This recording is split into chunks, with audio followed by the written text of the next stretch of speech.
Hi everyone, कैसे हो आप सभी लोग। आई होप आप लोग अच्छे होंगे। मैं हूं राहुल जेसवाल एंड स्वागत करता हूं आप सभी का एक बार फिर हमारे यूट्यूब चैनल JR ट्यूटोरियल्स में। फ्रेंड्स, आज अगेन आपके सामने एक मोस्ट इंपॉर्टेंट साइंस का लेक्चर वीडियो लेकर आ गया हूं दोस्तों, जिसमें हम पढ़ने वाले हमारे 10th स्टैंडर्ड के लिए साइंस 1 सब्जेक्ट का एक और न्यू चैप्टर, एक और बेहतरीन एंड फ्रेश चैप्टर आपके लिए शुरुआत करने जा रहे हैं दोस्तों, जिसका नाम है चैप्टर नंबर 8 मेटलर्जी। आज हम इस पर्टिकुलर चैप्टर का लेक्चर नंबर 1 स्टार्ट करने वाले हैं, जो कि बहुत ही इंपॉर्टेंट चैप्टर है। आपको पता ही होगा कि मेटलर्जी साइंस 1 का सबसे इंपॉर्टेंट चैप्टर माना जाता है, क्योंकि इसमें से बहुत सारे क्वेश्चंस आपके बोर्ड एग्जाम में पूछे जाते हैं।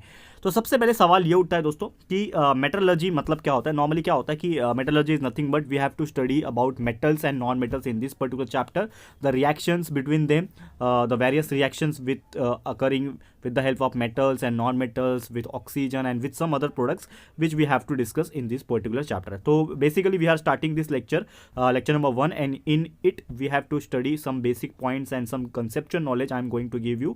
So आप ध्यान से देखते रहो बस इस पर्टिकुलर चीज़ को। सबसे पहले हम लोग कुछ बेसिक चीज़ें स्टडी करेंगे, जैसे कि जो आपको पता है कि सब्सटेंस जो भी हमारे आसपास प्रेजेंट होता है वो नॉर्मली किसके फॉर्म में होता है। It is in the form of some or other elements. जितने भी दुनिया में चीज़ें प्रेजेंट है वो कहीं ना कहीं कुछ एलिमेंट से ही बनी है या फिर वो किसी कंपाउंड से बना हुआ है, ठीक है। और स्टार्ट में अगर बात करें, in the beginning elements were classified in accordance with their chemical and physical properties. कोई भी आप एलिमेंट्स को कैसे आइडेंटिफाई कर पाओगे, या तो उसको बाहर से देख के कि सामने फॉर एग्जांपल 2 से 3 चीज़ रखा हुआ है, आप कैसे पहचान पाते हो कि कौन सा चीज़ क्या है। ऑब्वियसली जब आप बाहर से उसको देखते हो, यानी कि वो कैसा दिख रहा है, दिखने में फिजिकल क्वांटिटी जिसको हम लोग बोलते हैं, तो फिजिकल अपीयरेंस उसका कैसा है जिसको हम लोग बोलेंगे फिजिकल प्रॉपर्टीज, या फिर अंदर से वो कैसा है यानी कि उसका केमिकल प्रॉपर्टीज। तो by with their help of chemical and physical properties we can identify whether it is a metals और नॉन मेटल्स और मेटलॉइड्स। तो ये जो एलिमेंट्स होते हैं वो जनरली 3 हिस्सों में क्लासीफाई होते हैं, केमिकल और फिजिकल प्रॉपर्टीज के बेस पे, मेटल्स में, नॉन मेटल्स में और मेटलॉइड्स में। ये आपको याद रखना है, ठीक है। और आज के दिन ये सभी चीज़ हमारे इस्तेमाल किए जाते हैं।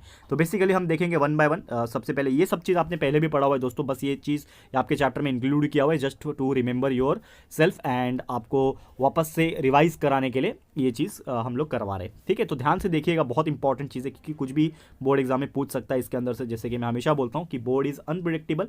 कुछ क्वेश्चन ऐसे होते हैं जो आपके अंदर अंदर से पूछ लेते हैं और आपको पता भी नहीं चलता है, क्योंकि आपने एक एक चीज़ बारीकी से नहीं पढ़ी होती है। तो हमारा काम है दोस्तों आप लोग को एक एक चीज़ बताना, बारीकी से बताना और कंसेप्चुअल नॉलेज देना। दैट्स वाई हम आपके लिए लेकर आ गए हैं ये वीडियो।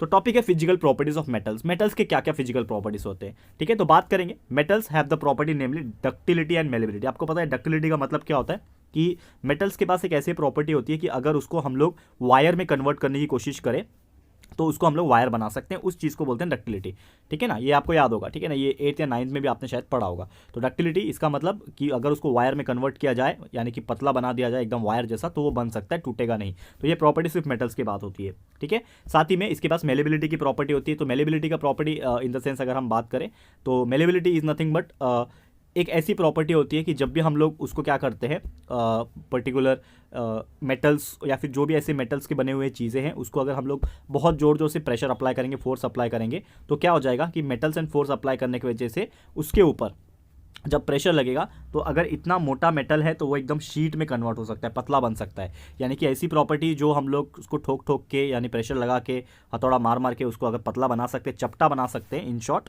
तो वो चीज़ को मेलेबिलिटी बोलते हैं। और ये सिर्फ मेटल में ही होता है, बाकी चीज़ों में जैसे नॉन मेटल में आप मारोगे तो वो टूट जाएगा, टुकड़े टुकड़े हो जाएंगे, ब्रिटल होते हैं वो, ठीक है। साथ ही में जितने भी मेटल्स होते हैं they are good conductors of heat and electricity, मतलब उसमें से बिजली और हीट आसानी से पास हो जाता है। जितने भी मेटल्स होते हैं ये हार्ड होते हैं, ठीक है ना, बहुत ही कड़क होते हैं। लेकिन इसमें भी एक एक्सेप्शन है, सोडियम और पोटेशियम को छोड़ दिया जाए तो बाकी जितने भी मेटल्स होते हैं सब हार्ड होते हैं। और सोडियम और पोटेशियम मेटल तो है लेकिन ये बहुत नरम होते हैं, इसको चाकू से भी काटोगे तो कट जाएंगे, ठीक है, इतना नरम होते हैं, ठीक है। साथ ही में और कुछ प्रॉपर्टीज है मेटल की, फिजिकल प्रॉपर्टीज की बात करें तो मेटल्स एग्जिस्ट मेनली इन सॉलिड स्टेट। ज़्यादातर सॉलिड स्टेट में पाए जाते हैं, मतलब एकदम ठोस होते हैं, लेकिन इसमें भी कुछ एक्सेप्शन है। मर्क्यूरी और गैलियम ये दोनों एक ऐसे मेटल्स होते हैं जो क्या होते हैं, लिक्विड स्टेट में होते हैं, सॉलिड नहीं होते। और इसको छोड़ के बाकी जितने भी मेटल्स हैं सब के सब सॉलिड होते हैं। Also metals have lustre. Metals के पास एक और प्रॉपर्टी है लस्टर की, यानी चमकने की। तो मेटल्स जो होते हैं नॉर्मली चमकते हैं, जैसे आपने देखा होगा लोहा, एल्यूमिनियम, कॉपर, ये सभी चीज़ के अंदर एक चमक होता है, ठीक है। तो लस्टर की प्रॉपर्टी होती है। साथ ही में metals have high melting and boiling point, ठीक है ना। इसका जो पिघलने का और बॉईल होने का जो तापमान होता है, मेल्टिंग पॉइंट जिसको बोलते हैं, बॉइलिंग पॉइंट, ये आपको पता ही होगा, ये बहुत हाई होता है, ठीक है। और साथ में metals have the property of sonority. Sonority का मतलब ये होता है कि एक मेटल्स के पास एक आवाज़ आती है, यानी कि जब मेटल्स को हम लोग किसी भी चीज़ से टकराएंगे तो उसमें एक आवाज़ आती है। जैसे आपने घंटी की आवाज़ सुनी ना, टन टन टन, तो वो आवाज़ जो होती है वो सोनोरिटी साउंड होती है। तो वो नॉन मेटल्स में नहीं आता है, कोई प्लास्टिक में नहीं आएगा, कोई लकड़ी में नहीं आएगा, वो सिर्फ मेटल्स जो होते हैं ना, एल्यूमिनियम आपने देखा है, कॉपर देखा है, इवन आयरन हो गया, ये सभी चीज़ में ऐसी आवाज़ निकलती है, ठीक है। तो ये था हमारा फिजिकल प्रॉपर्टीज ऑफ मेटल्स। उम्मीद करता हूँ कि ये चीज़ आपको अच्छे से समझ में आ गया होगा। आगे बढ़ते हैं, हमें देखना है अभी next physical properties of non metals की नॉन मेटल्स में कौन कौन से फिजिकल प्रॉपर्टीज होते हैं। तो non metals are in generally in solid state. क्या होते हैं? सॉलिड स्टेट में ज़्यादातर पाए जाते हैं, लेकिन देखा जाए तो गैसियस स्टेट में ही प्रेजेंट होते हैं। तो मेनली हम लोग क्या बोल सकते हैं कि मेटल जो था, इसके पहले जो मेटल्स देखा था, तो मेटल्स में मेनली क्या थे, सब के सब सॉलिड थे, सिर्फ दो को छोड़ के, करेक्ट है।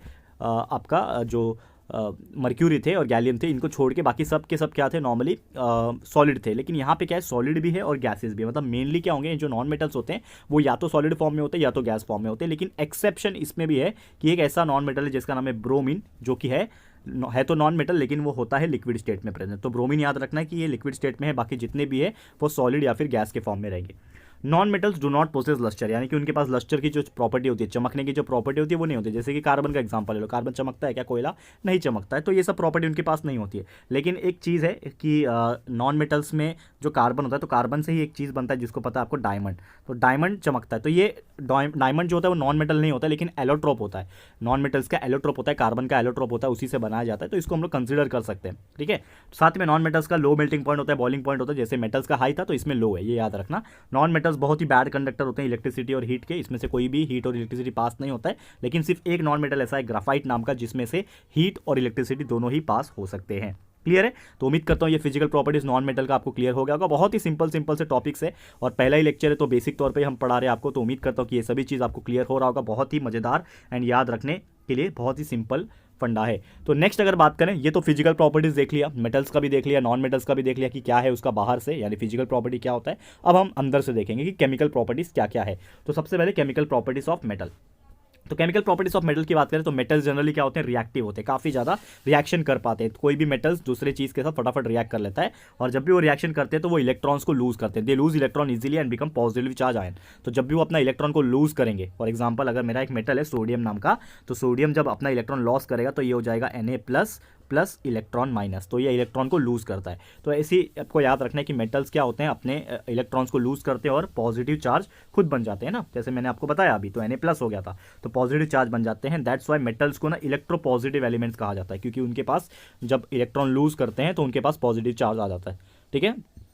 That's why it is called as the electropositive elements. याद रखना, कभी भी आपको फिल इन द ब्लैंक्स या फिर ऐसे कुछ क्वेश्चन पूछता है कोई, तो आप बता सकते हो कि मेटल्स जनरली क्या होते हैं, इलेक्ट्रोपॉजिटिव एलिमेंट्स होते हैं। अब रिएक्शंस देख लेते हैं मेटल्स का। जैसे कि मैंने आपको बोला कि रिएक्शंस मेटल्स में बहुत इजीली हो जाता है। सबसे पहला रिएक्शन है reaction of metals with oxygen, यानी कि मेटल्स जब ऑक्सीजन के साथ रिएक्ट करता है बहुत ही इजीली रिएक्ट कर पाता है। तो क्या बोला स्टेटमेंट में कि metals combine with oxygen on heating in air and metal oxides are form. तो जब भी कोई भी मेटल्स ऑक्सीजन के साथ जब रिएक्ट करेगा तो वो क्या बनाएगा, मेटल का ऑक्साइड बना देगा, यानी कि उसी मेटल का ऑक्साइड बन जाएगा। जैसे कि एग्जांपल के तौर पे देखते हैं, यहाँ पे सोडियम मैंने ले लिया, 4 मॉलिक्यूल्स ऑफ सोडियम। तो सोडियम एक मेटल है, साथ में मैंने क्या रिएक्ट किया, ऑक्सीजन। तो सोडियम के साथ मैंने क्या रिएक्शन किया, ऑक्सीजन को रिएक्ट किया। तो क्या बनना चाहिए, अकॉर्डिंग टू डेफिनेशन, जब भी कोई मेटल था ऑक्सीजन के साथ रिएक्ट करता है तो वो मेटल का ऑक्साइड बनना चाहिए, यानी कि ये सोडियम का क्या बनेगा, सोडियम ऑक्साइड। दिख रहा है आपको, Na2O, ठीक है। तो Na2O is nothing but sodium oxide. तो यानी कि जब मैंने सोडियम नाम का मेटल को रिएक्ट किया ऑक्सीजन के साथ, तो वो बन गया उस मेटल का ऑक्साइड, यानी कि सोडियम ऑक्साइड। क्लियर है? तो ये था पहला reaction, that is reaction of metal with oxygen. उम्मीद करता हूं कि ये चीज आपको समझ में आ गया होगा। नेक्स्ट अगर बात करें, सेकंड रिएक्शन जो है वो है reaction of metals with water, यानी कि मेटल्स किस प्रकार वाटर के साथ रिएक्ट कर सकते हैं, ये यहाँ पे बताया हुआ है। तो जब भी कोई भी मेटल पानी के साथ जब रिएक्ट करता है, यानी कि metal when reacts with water it liberates hydrogen gas, यानी कि उसमें से क्या निकलता है, हाइड्रोजन गैस निकलता है, ठीक है। तो एग्जांपल में देखते हैं, जैसे कि मैंने एक मेटल ले लिया सोडियम नाम का, उसके साथ वाटर का रिएक्शन किया, H2O, 2 मॉलिक्यूल्स ऑफ सोडियम ले लिया, 2 मॉलिक्यूल्स ऑफ वाटर ले लिया। दोनों का जब रिएक्शन किया तो यहाँ पे सोडियम और OH, जो वाटर में OH होता है, ये दोनों मिलकर क्या बना देंगे, सोडियम हाइड्रोक्साइड बना देंगे। एंड यहाँ पे आप देख रहे हो 2 हाइड्रोजन जो बच जाता है H2 यहाँ पे लिबरेट हो जाएगा, यानी कि हाइड्रोजन गैस से निकलता है। तो यहाँ पे एक चीज़ क्लियर हो गया कि जब भी मैं कोई भी मेटल को वाटर के साथ रिएक्ट करूंगा तो वो मेटल का क्या बना देगा, हाइड्रोक्साइड बना देगा, यानी कि सोडियम का हाइड्रोक्साइड बन गया। साथ ही में हाइड्रोजन गैस से रिलीज होता है, जब हाइड्रोजन गैस रिलीज होता है साथ में हीट भी रिलीज होता है। ये चीज़ आपको याद रखना है। ओके तो क्लियर है दोस्तों। तो उम्मीद करता हूँ second reaction that is the reaction of metals with water, ये आपको समझ में आ गया होगा। बहुत ही सिंपल फंडा याद रखने का एंड बहुत ही इजीली आप याद भी रख पाओगे। थर्ड रिएक्शन देखेंगे that is the reaction of metals with nitric acid. ठीक है, तो नाइट्रिक एसिड के साथ मेटल्स का क्या रिएक्शन एंड कैसे होता है ये हम लोग को देखना है। तो जब भी कोई मेटल्स रिएक्ट करता है नाइट्रिक एसिड के साथ तो वेरियस ऑक्साइड्स ऑफ नाइट्रोजन, तो जब भी कोई मेटल नाइट्रिक एसिड के साथ जब रिएक्शन कर रहा है तो अलग अलग ऑक्साइड्स नाइट्रोजन के, जैसे कि nitrous oxide N2O, nitrogen monoxide NO and nitrogen dioxide, तो N2O, NO और NO2 ये 3 टाइप के ऑक्साइड्स नाइट्रोजन के बनेंगे, ऐसा यहाँ पे कहा गया है। तो एग्जांपल में देखते हैं, समझने की कोशिश करते हैं। तो मैंने एक मेटल ले लिया कॉपर नाम का, Cu कॉपर होता है, और साथ में नाइट्रिक एसिड ले लिया HNO3। तो जब ये दोनों में रिएक्शन करूंगा तो क्या बनेगा यहाँ पे, ये बन गया कॉपर नाइट्रेट एंड साथ में बन गया है NO2 यानी कि नाइट्रोजन डाइऑक्साइड, जो कि यहाँ पे बोला भी गया था कि कौन सा भी ऑक्साइड नाइट्रोजन का बन सकता है एंड साथ में पानी भी बन रहा है। तो आपको ये चीज़ याद रखने के लिए आसानी होगी कि जब भी मेटल नाइट्रिक एसिड के साथ रिएक्ट करता है तो उसमें से उस मेटल का वो नाइट्रेट बना लेगा एंड साथ ही में और नाइट्रोजन डाइऑक्साइड एंड साथ में वाटर जो है लिबरेट हो जाएगा। क्लियर है दोस्तों। तो उम्मीद करता हूं कि ये भी रिएक्शन आपको समझ में आ गया होगा दोस्तों। तो यही था हमारे जितने भी रिएक्शंस यानी कि chemical properties of metals, in short अगर हम बात करें तो यही था हमारा टॉपिक एंड यही था हमारा आज का लेक्चर। तो इसी के साथ हमारा आज जो टॉपिक खत्म होता है और आज का लेक्चर भी स्टॉप होता है। Thank you so much for watching this video and we will study the reactivity of series. जो अगला टॉपिक होगा वो होगा रिएक्टिविटी ऑफ सीरीज, कि किस प्रकार रिएक्शन होता है सीरीज के अकॉर्डिंगली। तो ये सब पढ़ेंगे हम लोग नेक्स्ट लेक्चर में। तो आज के लिए इतना ही दोस्तों। ये वीडियो आपको कैसा लगा है दोस्तों, प्लीज़ हमें कमेंट करके बताइएगा, अपनी राय और सजेशन जरूर से दीजिएगा। और अगर आपको ये वीडियो अच्छा लगा है, यूजफुल लगा है फ्रेंड्स, तो प्लीज़ ये वीडियो को लाइक कीजिएगा, शेयर कीजिएगा, अपने सारे फ्रेंड्स लोग को फटाफट से शेयर कर देना। एंड अगर आपने अभी तक इस चैनल को सब्सक्राइब नहीं किया है तो फटाफट से हमारे इस चैनल को भी सब्सक्राइब कर देना, साथ में बेल आइकन को हिट कर देना, ताकि जब भी हम लोग वीडियोस अपलोड करेंगे आप लोग को नोटिफिकेशन मिलती रहेगी। ठीक है फ्रेंड्स, तो मिलते हैं हमारे अगले वीडियो में। ये वीडियो देखने के लिए thank you and good bye.